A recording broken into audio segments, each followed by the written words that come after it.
If you ask most people what cement and concrete are, they'll usually say they're basically the same thing, just different words for the same gray material used in buildings. It's one of the most widespread misconceptions in everyday engineering, and it explains a lot about why some structures built hundreds of years ago are still standing strong, while many modern buildings start showing serious cracks and degradation after just 10 or 15 years. And here's where it gets really interesting.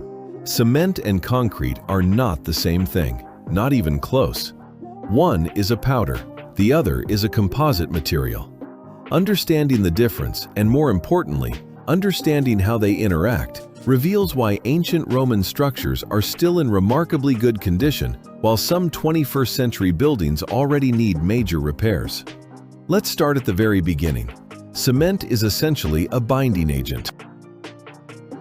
It's a finely ground powder, usually made by heating limestone and clay at extremely high temperatures in a kiln, then grinding the resulting material into a fine powder. The most common type today is Portland cement. When you mix this powder with water, a chemical reaction called hydration begins. The cement starts to harden and bind everything together. But cement by itself is rarely used alone in construction. It's too brittle and would crack easily under stress. This is where concrete comes in. Concrete is a composite material. It consists of three main parts: cement, the binder; water, to trigger the chemical reaction; aggregate, which is a mixture of sand, gravel, crushed stone, or other hard materials. When you combine them, the cement paste coats the aggregate particles and fills the spaces between them.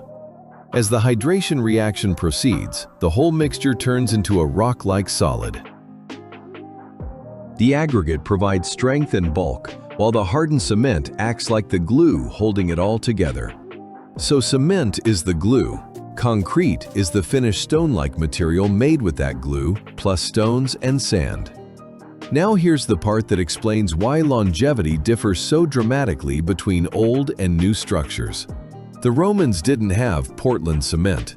They used a completely different binder, a mixture of lime and volcanic ash called pozzolana. When mixed with water and aggregate, often including crushed volcanic rock, it created a concrete that had remarkable properties. Most importantly, it could continue to strengthen over very long periods and even heal small cracks over time. Modern Portland cement, on the other hand, hardens much faster, which is great for construction speed, but it also creates a denser, more brittle matrix. If the mix isn't perfectly balanced, or if too much water is used, or if the curing process is rushed, microscopic weaknesses form. Over the years, water infiltration, freeze-thaw cycles, and chemical attacks from the environment slowly degrade the material. This is why you sometimes see brand new concrete buildings developing cracks within a decade, while Roman aqueducts and the Pantheon Dome, built over 1,900 years ago, are still structurally sound. But it's not just about the binder. The quality of the aggregate and the ratio of ingredients matter enormously. In ancient times, builders often used locally sourced materials that were chemically compatible with the binder. They also tended to use much lower water-to-cement ratios because they didn't have the same pressure to pour and finish quickly. Lower water content means fewer voids and a denser, stronger final product.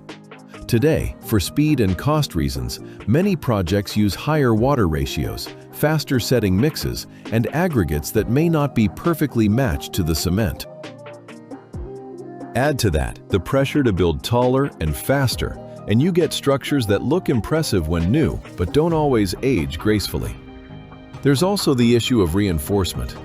Modern concrete almost always contains steel rebar to handle tensile forces. That's a great solution. Steel is strong in tension, while concrete is strong in compression. But steel rusts when exposed to water and oxygen. If even a tiny crack allows moisture in, the rebar begins to corrode, expands, and literally pushes the concrete apart from the inside. This is called spalling, and it's one of the most common reasons modern concrete structures need expensive repairs. The Romans didn't use steel reinforcement in most of their concrete.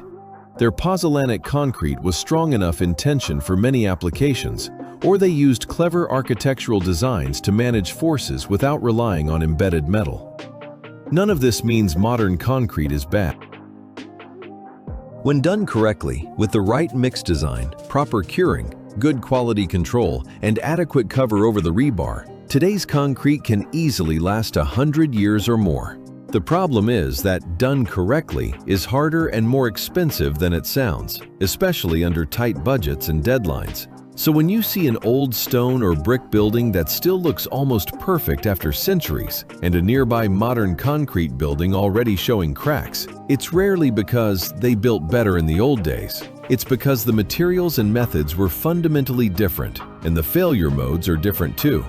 Cement is the active ingredient that makes things stick. Concrete is the final engineered stone made from cement, water, and aggregate.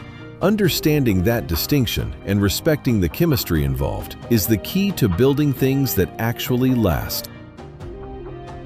In the next video, we'll move from construction materials to something completely different, but equally fascinating.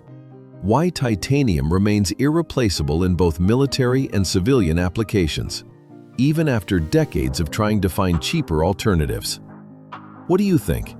Have you ever noticed buildings around you where old ones seem to outlast new ones? Do you believe it's mostly about materials, workmanship, or something else? Drop your observations in the comments. I read every one.